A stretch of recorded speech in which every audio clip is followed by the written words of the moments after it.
Hello and welcome to another episode of Mentor Musings. I'm JC, and as always, I'm joined by my co-host and friend Brett. Hey, Brett. Hey, JC, how are you today?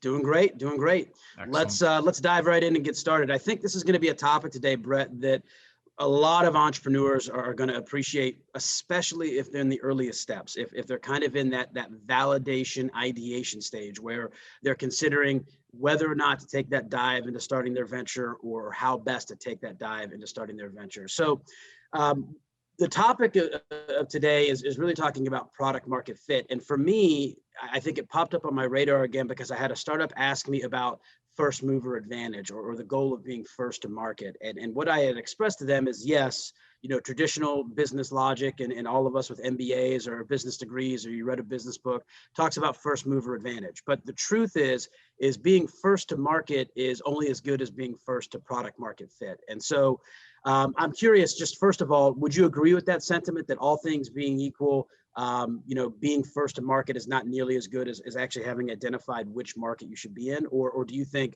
no, startups should just kind of rapidly launch and get into the marketplace and figure it out from there? Yeah, no, I tend to agree with you because I think, history, at least recent history, shows us that first to market isn't exactly necessarily the one that wins. I think as you had mentioned, it's littered with, folks that had hit like MySpace or, some of our audience may not even know what MySpace is. It's been that long. Oh, But wow. yeah, I think, it's interesting when you think about first mover advantage, because I think there's really two paths. One is this a completely new market, right? A category creation, which I think is so rare. It's hard to find and define that. And if it is first to market, man, you're going to spend a lot of time and energy educating the marketplace. And I think that's what happens with a lot of these companies. They educate and set up the market.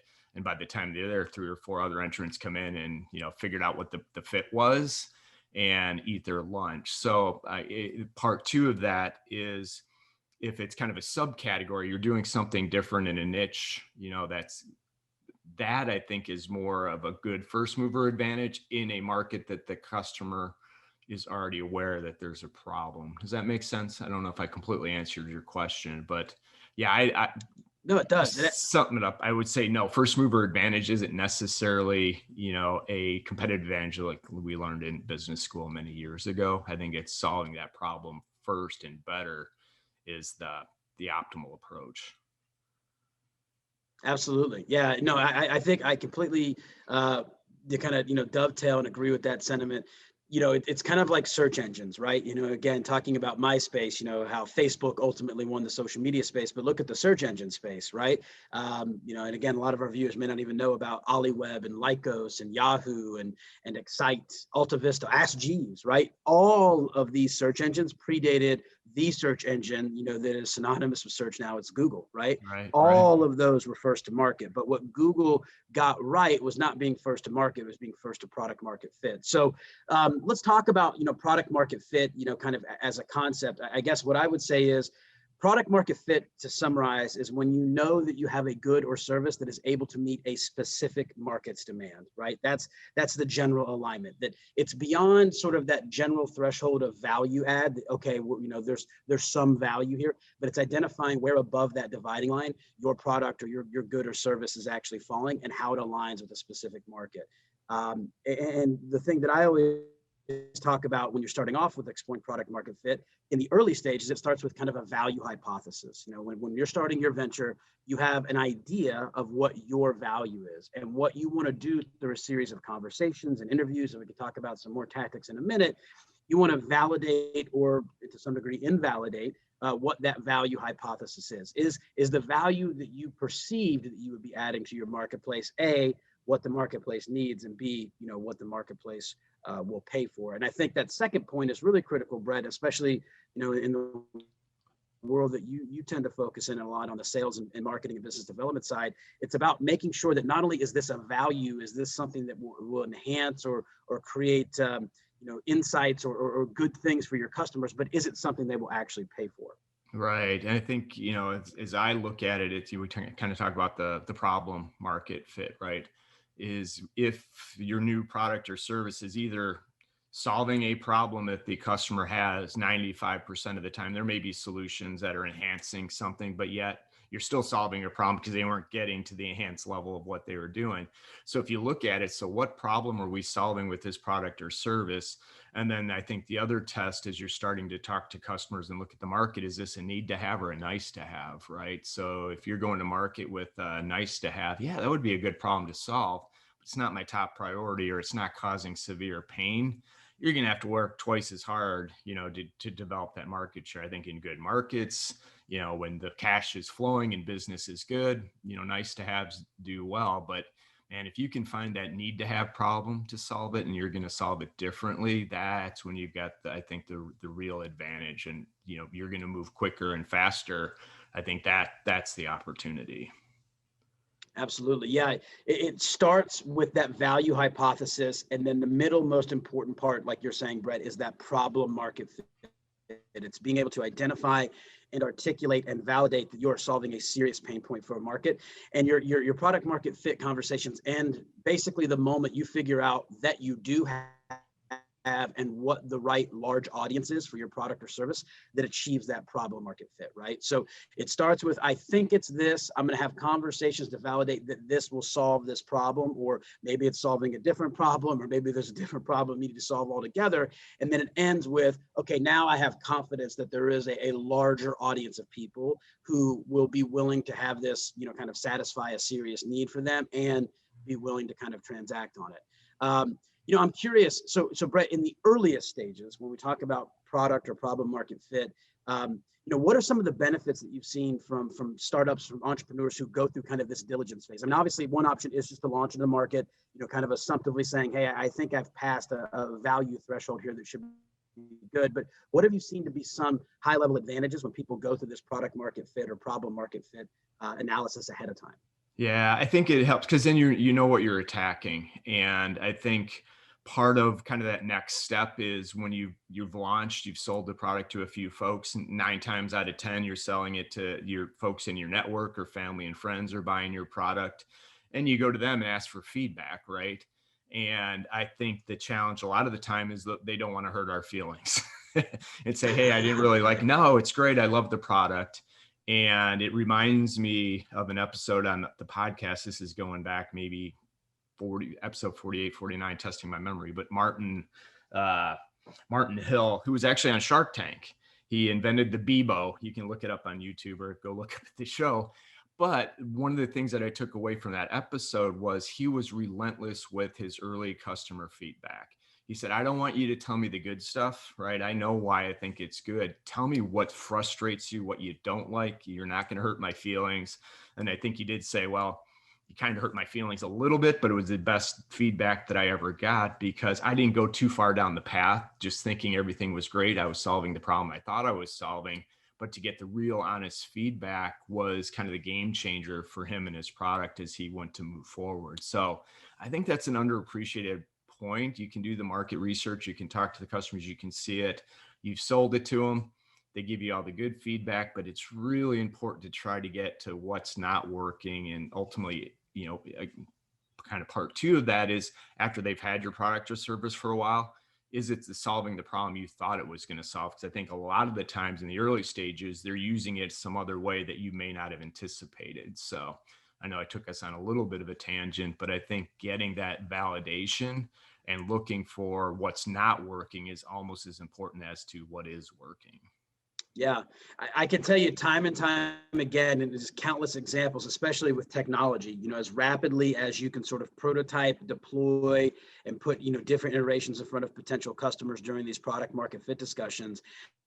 I've seen applications launched with literally an entirely different demographic of target user, and go through the product market fit discussion and realize actually there is almost like an antithetical, like the exact opposite, like 180-degree turn from where they thought they were going. Right. One company, for instance, thought that they were targeting males between the ages of 18 and 35. And they went through the product market fit discussions and actually found that females ages 15 to 20 were this really prime audience for this platform. So it was a real head turner. And you don't always see those types of shifts or 180-degree turns, but you can learn a lot and gain a really big appreciation. And I think one other thing that you hit on, Brett, this is critical, is every entrepreneur, before you worry about anything else, it's about investing your time, your opportunity cost. You could be doing anything else, let alone your capital, but anything else that you could be spending your time on. So this product market fit step really allows you to validate your decision to continue investing your opportunity cost, right? You have an idea, you have a concept, but it's a great way to hedge or arbitrage the risk of just diving in fully, quitting your job the next day, spending tens or hundreds of thousands of dollars in personal savings, raising money from friends and family or from investors, and creating a fiduciary responsibility there. Going through these product market fit discussions before you even launch your venture can not only help actually make the venture successful, but it's really help validate, hey, is this something that's a good use of my time? Am I still interested in, or is this market opportunity what I thought it was when I first had the idea? Yeah, no, so true. I think that's so important. And you do tend to skip that because you think it's the greatest idea in the world. Validation is so important. And, just to piggyback off that a little bit, that to continue to do that, right, as your journey goes and you bring on more customers and expands, too often, folks set it and forget it and then don't do the deeper dive into the customer and getting the feedback as they go on. I think some of the best companies do this all the time, right? Post launch, currently been in business. I think Amazon's a company that's constantly looking for feedback and what's working and what's frustrating their customers and how do we improve it? What's next, right? I think it's always looking for what's next, right? So you're disrupting yourself. And again, I don't want to get too far. You're still looking for product market fit, but the advice is to make sure that it's just build this into your DNA as the company goes from just you to bringing on other folks, that there is a organizational commitment to getting that customer feedback and really looking for the customer feedback, just not the survey that said, hey, how do we do, right? You're only going to get the folks that like you. So that's why I think we picked this episode today. Is it is a critical piece of your growth, and the sooner you're on top of it, the easier it is to make the decisions, whether to invest, not to invest, or pivot, not to pivot, and what's working, what's not working. Yeah, I mean, Brett, you bring up an excellent point.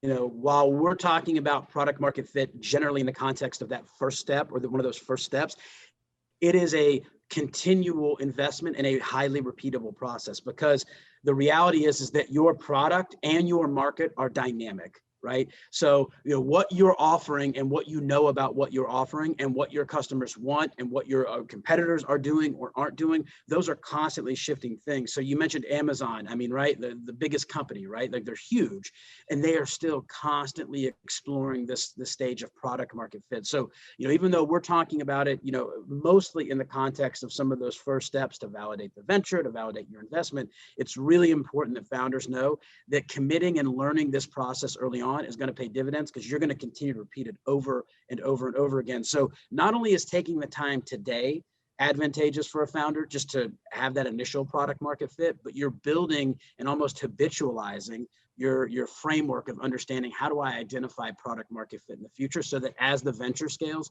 you're able to scale that product and product market fit, so you can either pivot, pursue a different pathway, change your revenue model, et cetera. But Brett, I'm curious, what are some tips, either earlier on or during the cycle of the venture, that you would give a founder as to how to manage their product market fit discussions? Any tips you have as far as how to engage customers, what to ask them, just any best practices that you've seen that you think would be worth noting? Yeah, I mean, I don't think this is, I hate to answer it with it depends, but if it's a founder or co-founder, I would, divide and conquer, but make it a part of the process. I'll link it to, what I'm doing with this new fund. I'm just having conversations, what's working, what's not working for you. I came up with my hypothesis that I think, hey, this is where this fund's going to make the most sense. It's a market. But you know what? I've already kind of pivoted a couple times. I don't say pivot. That's maybe too much of a swing, but help me refine where I really think the opportunity is in that marketplace. And then once I'm going live, it's going to be constant feedback, right? I want to understand, does this make sense? Does it not make sense? Is the market dynamics changing? And so I don't know if there's a formal program, but as you, the founder, and it's still founder-led selling, is just make it a part of the program to follow up with folks. And the core questions, I think it goes back to what we talked about is, it's great. Yeah, I'd love to hear what's working for you and why you like it, but tell me what you don't like and be brutally honest. And not, you don't always want to hear that, but I think making that part of those conversations, one, you'll get the customer more invested because you want the full feedback. And two, it'll give you the insights ahead of time, kind of the early warning system, if you will, of where you may have potential problems. So Absolutely. flipping it back to you, I don't know if you do have a more formal approach.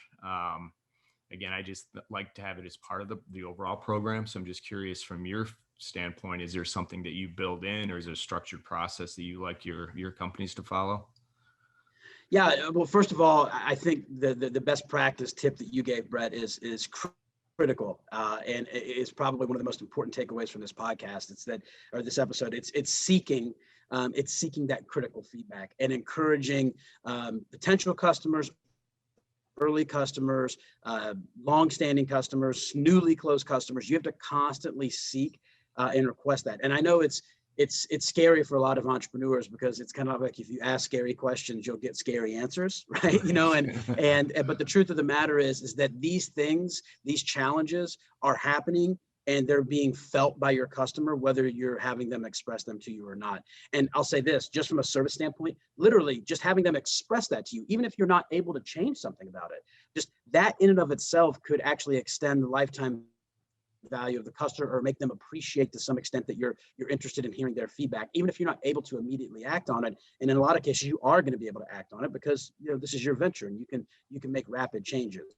So I would definitely agree with that. I mean, the only other thing that I would say as a best practice would be, when you go through product market fit discussions, you want to try to think about, what are the goals, what are the questions that you want to answer for yourself. I mean, it's not literally what are the questions you ask the customer, but like, what questions are you trying to answer yourself as far as your venture? Like, for example, is our pricing model correct? Or what problem are we actually solving with this feature or this tool, right? Or is the value of this tool or this feature clear to my customer? And also, is it what I think it is, right? It's one thing to have your perspective on the value of a tool or a feature or a product, but to identify what your customer's perspective is and kind of where that delta is really powerful. So the thing that I always recommend, and again, just like you, Brett, I know you love to keep it simple and just have the most obvious and clear advice, but set a couple questions or goals aside, so that okay, now I'm engaging in product market fit discussions, and I'm looking to answer these kind of two questions. But the other big piece of advice that I offer is this. A lot of people, when they engage in this, they have this compelling need a lot of times to reach statistical significance. It's almost like they think they're running a research institute. And they say, well, Right. Okay, I've got to talk to a certain threshold of people, 50, 500, 500,000, whatever, right? The truth of the matter is, and this is especially true the earlier on that you are, is that the quantitative insights from, yes or no on a scale of 1 to 10, like Likert scale, like that feedback is okay, right? And I understand a lot of people want to present that to investors or present that to their partners, or just feel confident in kind of the law of big numbers. But the truth is, the most impactful insight you will get is the qualitative insight. It's the commentary that your customer gives you. It's not on a scale of 1 to 10, how would you rank the service? It's, tell me what you think. And it's what they're typing into that field or what they're expressing to you verbally. It's those qualitative kind of, color commentary, not the play-by-play, where you'll find really, really genuinely useful information beyond just I like it or I don't like it. Because sometimes the customer can't always articulate in the way that you frame it and kind of categorize it in what's a 7, what's a 10, or what's a yes, or what's a no. It's really about, hey, inviting them into the conversation so that they can give you commentary, and you hear words and sentences and sentiments, and then all of a sudden you hear that a couple times, you go, okay, I know what everybody's talking about. I can implement that. So definitely set goals around questions you want to answer during your product market fit discussions, but also really overemphasize earlier on the qualitative insight collection versus just the quantitative. Yeah, no, that's such good advice. Come in with the why, right? And look for the themes that if you start to see reoccurring, that's such a good point, because the numbers aren't going to tell you. You can manipulate the data. Well, you can kind of shift it to tell your story. So I think that's good. And maybe just one more macro piece of advice I'd have with this topic is try to figure out, it may take a little bit of time, what business that you're really in, and what I mean by that, the analogy is I was talking to the founder in, of all things, the minor league baseball, right? And one of the paths he went down is like, are we competing in the baseball space? Because that's going to be one way we position it. Or are we in the entertainment business? And once they were able to basically identify, no, we're in the entertainment business, it's the way they could look at the differentiation problems that we're solving are going to be very different unless we are in the baseball business. So I know it's a little more macro, but I think it's important to understand where you want to be playing, which comes into first mover, right? It's going to be two different oceans, if you will, depending on which path you take. So again, maybe that's just more of a macro, but I think that's an important question to try to identify. And it may pivot. You may find that you're better suited in different areas, but have that as part of your thought process as you're definitely in the early stage as you think of where you want to play and who you're going to play against. Very well said, Brett. So everybody, whether you're an early stage, taking your first couple steps, whether you're mid-cycle or later stage in your venture, commit to habitualizing product and market fit. Get comfortable with asking scary questions of your potential customers, your existing customers, and seek that out, because that is the pathway to reaching that exponential scale, right? It's a way to, tailing off of our last podcast, our last episode, Brett, to go from startup to scale up. It's seeking that information and really ritualizing and habitualizing the collection of that information that's going to allow you to reach success over a very long period of time. So I think that's a good stopping point there, Brett. Thanks everybody for tuning in. Please like, comment, reach out with questions. We're going to keep putting these out here so long as we keep getting good feedback from you guys. So let us know if you'd like to talk about any topic. We've got some other content coming up down the road, so stay tuned. But as always, thanks for joining in, and best of luck with your venture. Bye, everybody. Cheers, everybody. Thanks, JC. Cheers. Thanks.